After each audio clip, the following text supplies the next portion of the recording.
Hi hello friends, welcome back to our channel. ನಿಮ್ಮ ತ್ರಿವೇಣಿ ಹೇಗಿದ್ದೀರಾ? ನಾವು ಆರಾಮಿದ್ದೀವಿ ನೋಡ್ರಿ. ನೀವೆಲ್ಲ ಆರೋಗ್ಯವಾಗಿದ್ದೀರಾ ಅಂದ್ಕೊಂಡು ಭಾವಿಸ್ತಾ ಇವತ್ತಿನ ಬ್ಲಾಗ್ ಸ್ಟಾರ್ಟ್ ಮಾಡಿದ್ದೀನಿ ರೀ. ಮಾರ್ನಿಂಗ್ ಚಾಲು ಆಗಿದೆ ನೋಡ್ರಿ ರೂಟೀನ್. ಇವಾಗ ಬೆಳ್ಳುಳ್ಳಿ ಮತ್ತು ಶುಂಠಿ ಖಾಲಿ ಆಗಿತ್ತು, ಹಾಗೆ ಬೆಳ್ಳುಳ್ಳಿ ಶುಂಠಿ ತೊಗೊಂಬಂದಿದ್ನಲ್ಲ, ಹಾಗೆ ಅದನ್ನು ನಾನು ತೆಗೆದು ಇಡ್ತಾ ಇದ್ದೆ. ಒಂದು ಬಾಕ್ಸಲ್ಲೇ ಹಾಕ್ಬಿಟ್ಟು ಈ ಥರ ಸ್ಟೋರ್ ಮಾಡಿ ಅಡುಗೆ ರೂಮಲ್ಲಿ ಇಟ್ಕೊಳ್ತಾ ಇದ್ದೆ ಹಾಕ್ಕೊಂಡು.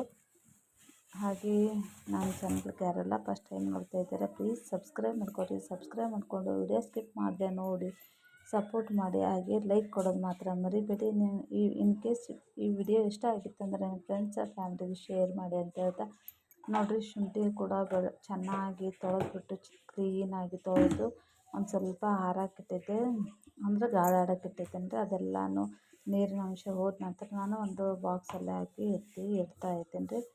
ಹಾಗೆ ಇವತ್ತಿನ ರೂಟೀನ್ ಹೇಗೆಲ್ಲ ನಡೆಯುತ್ತೆ ಅನ್ನೋದು ಕೂಡ ನಿಮ್ಮ ಜೊತೆ ಶೇರ್ ಮಾಡ್ಕೊತೀನಿ. ಪ್ರತಿಯೊಬ್ಬರು ನೋಡಿ ಸಪೋರ್ಟ್ ಮಾಡಿ.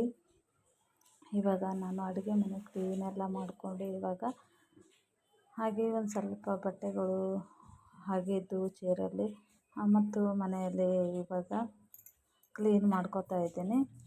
ಅಲ್ಲೇ ಮಕ್ಕಳು ಏನು ಮಾಡ್ತಾರೆ, ಸ್ನಾನ ಮುಗಿಸ್ಕೊಂಡು ಡೋರಿಗೆ ಟವೆಲ್ಗಳು ಹಾಕಿಬಿಡ್ತಾರೆ. ಹಾಗಾಗಿ ಅವೆಲ್ಲನೂ ಮಡಚಿಟ್ಟು ಒಂದು ಸ್ವಲ್ಪ ಕಸ ಅದು ಗುಡಿಸ್ಕೊಂಡ್ರೆ ಆಯಿತು ಬೆಡ್ರೂಮಲ್ಲಿ ಅಂತ ಅಂದ್ಬಿಟ್ಟು ಇವಾಗ ಎಲ್ಲನೂ ಮಡಚಿಡ್ತಾ ಇದ್ದೇನೆ ರೀ. ಎಲ್ಲನೂ ಟವೆಲ್ಗಳು ಮಕ್ಕಳು ಜಳಕ ಅದು ಮಾಡಿ ಒಂದು ಸ್ವಲ್ಪ ಹಸಿ ಇರ್ತಾವಲ್ಲ, ಹಂಗಾಗಿಬಿಟ್ಟು ಡೋರಿಗೆ ಹಾಕಿಬಿಡ್ತಾರೆ ಮಕ್ಕಳು. ಅದಕ್ಕೋಸ್ಕರ ಅವೆಲ್ಲನೂ ನಾನು ಮಡಚಿಟ್ಬಿಟ್ಟು ಇವಾಗ ಒಂದಿಷ್ಟು ಕಸ ಹುಡ್ಕೊಂಡ್ರೆ ಆಯಿತು ಅಂತಂದು ಇವಾಗ ಇದು ಮಾಡಕತ್ತೇನೆ ರೀ. ಮಕ್ಕಳು ಕೂಡ ಸ್ಕೂಲಿಗೆ ಹೋಗ್ಯಾರ ರೀ. ಹಾಗಾಗಿ ಇವಾಗ ನಾನು ಕಸ ಹುಡ್ಕೋತೇನೆ ರೀ. ನಾನು ಸ್ವಲ್ಪನೇ ಬಟ್ಟೆ ಮಡಚಿ ಎತ್ತಿಟ್ಟು ಇದು ನೋಡಿ ಫ್ರೆಂಡ್ಸ್, ಇದು ನನ್ನ ತಂಗಿ ಶಾಪುರಲ್ಲಿ ಇರ್ತಾಳೆ. ಅವಳು ಮೀಶೋದೊಳಗೇನು ಆರ್ಡ್ರ್ ಮಾಡ್ಯಾಳ್ರಿ ಬ್ಲೌಸು, ರೆಡಿಮೇಡ್ ಬ್ಲೌಸು ಈ ಥರ ಇದೆ. ಡೋರಿಗೆ ಕೊಟ್ಟಾರ್ರಿ. ಒಂಥರ ನೆಟ್ ಇದು ಎಂಬ್ರಾಯ್ಡ್ರಿ ಟೈಪ್ ಅದ ರೀ. ಹಿಂಗೆ ತೋಳು ಬಲ್ಲಿ ಈ ಥರ ಮುಂದ್ಗಡೆ ತೋರಿಸ್ತೇನೆ ರೀ ಯಾವ ಥರ ಅದ ಅನ್ನೋದು ಕೂಡ. ತುಂಬ ಚೆನ್ನಾಗಿದೆ, ರೆಡಿಮೇಡ್ ಇದೆಯಲ್ಲ, ಅರ್ಜೆಂಟಿಗಾಗಿ ನಾವು ಉಟ್ಕೊಳ್ಬೋದು.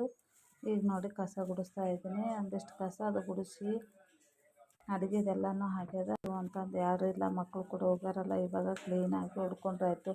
ಎಷ್ಟೇ ನಾವು ಕ್ಲೀನ್ ಇಟ್ಟರು ಕೂಡ ಮಕ್ಕಳು ಗಲೀಜು ಮಾತ್ರ ಮಾಡೇ ಮಾಡ್ತಾರೆ ಫ್ರೆಂಡ್ಸ್. ಹೋಗ್ಬೇಕಾದ್ರೂ ಕೂಡ ಗಲೀಜು ಮಾಡೇ ಹೋಗ್ಬಿಡ್ತಾರೆ. ಹಾಗಾಗಿ ನಾನು ಕೂಡ ಅವ್ರು ಹೋದ ನಂತರನೇ ಕ್ಲೀನಾಗಿ ಕಸ ಗುಡಿಸ್ಕೊಂಡ್ರೆ ಆಯಿತು ಅಂತಂದ್ಬಿಟ್ಟು ಇವಾಗ ನಾನು ಕಸ ಗುಡಿಸ್ತಾ ಇದ್ದೀನಿ ನೋಡಿರಿ. ಕಸ ಗುಡಿಸ್ಬಿಟ್ಟು ಒಂದು ಸ್ವಲ್ಪ ಶುಕ್ರವಾರ ಪೂಜೆಗೆ ಸೀರೆ ತೊಗೊಂಡ್ರೆ ಆಯಿತು, ಇಳ್ಕಲ್ ಸೀರೆ ಅಂತಂದು ಅಮ್ಮ ಅಂದಾರ್ರಿ. ಅದಕ್ಕೆ ನೋಡ್ಬೇಕ್ರಿ, ನೋಡಿಬಿಟ್ಟು ಎಷ್ಟಾಗುತ್ತೆ ಅಷ್ಟು ನೋಡಿ ನಿಮಗೂ ಕೂಡ ಶೇರ್ ಮಾಡ್ತೀನಿ. ಯಾವ ಥರ ಇದೆ ಇಳ್ಕಲ್ ಸೀರೆ ಅನ್ನೋದು ಕೂಡ, ಅದ್ರ ರೇಟ್ ಕೂಡ ಎಷ್ಟು ಅದ ಏನು ಅನ್ನೋದು ಕೂಡ ನಾನು ನಿಮ್ಗೆ ತೋರಿಸ್ಕೊಡ್ತೀನಿ ರೀ, ತಿಳಿಸ್ಕೊಡ್ತೀನಿ. ಸೀರೆ ರೇಟ್ ಎಷ್ಟು ಅಂದ್ಬಿಟ್ಟು ಇಳ್ಕಲ್ ಸೀರೆನೇ ತೊಗೋತಾರೆ ಅಮ್ಮ. ಹಂಗಾಗಿಬಿಟ್ಟು ಏನಾದರೂ ಫಂಕ್ಷನ್ಗೆ ಅದಕ್ಕೆ ಮದುವೆಗೆ ಅದಕ್ಕೆ ಉಟ್ಕೋಕೆ ಬರುತ್ತೆ ಅಂತ ಅಂದ್ಬಿಟ್ಟು ತುಂಬಾ ಇಷ್ಟಪಡ್ತಾರೆ ಇಳ್ಕಲ್ ಸೀರೆ.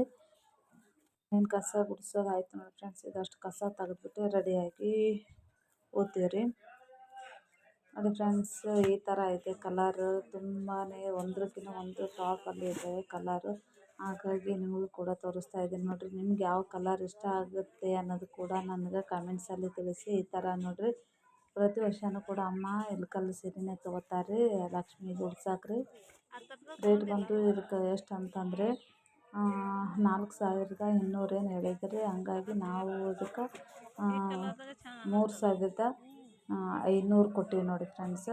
ಅಮ್ಮಗೆ ಈ ಥರನೇ ಇದೇ ಕಲರ್ ಅಂದರೆ ಬಾರ್ಡ್ರ್ ನೀಲಿ ಕಲರ್ ಬೇಕಾಗಿತ್ತು ರೀ, ಚಾಕ್ಲೇಟ್ ಇತ್ತು, ತೊಗೊಂಡು ಬಂದೀವಿ ರೀ. ಹಾಗೆ ರಾಯರ ಆರಾಧನೆ ಇತ್ತಲ್ಲ, ಹಂಗಾಗಿ ಆರಾಧನಾದ ಕಾರ್ಯಕ್ರಮ ಇತ್ತಲ್ರಿ, ಹಾಗಾಗಿ ಅದನ್ನು ಕೂಡ ನಾನು ರಾಯರ ಮಠದ ವಿಡಿಯೋ ಸ್ವಲ್ಪನೇ ಮಾಡ್ಕೊಂಡೀನಿ ರೀ ಫ್ರೆಂಡ್ಸ್. ಇಲ್ಲಿಗೆ ಎಂಡ್ ಮಾಡಕತ್ತೀನಿ ರೀ.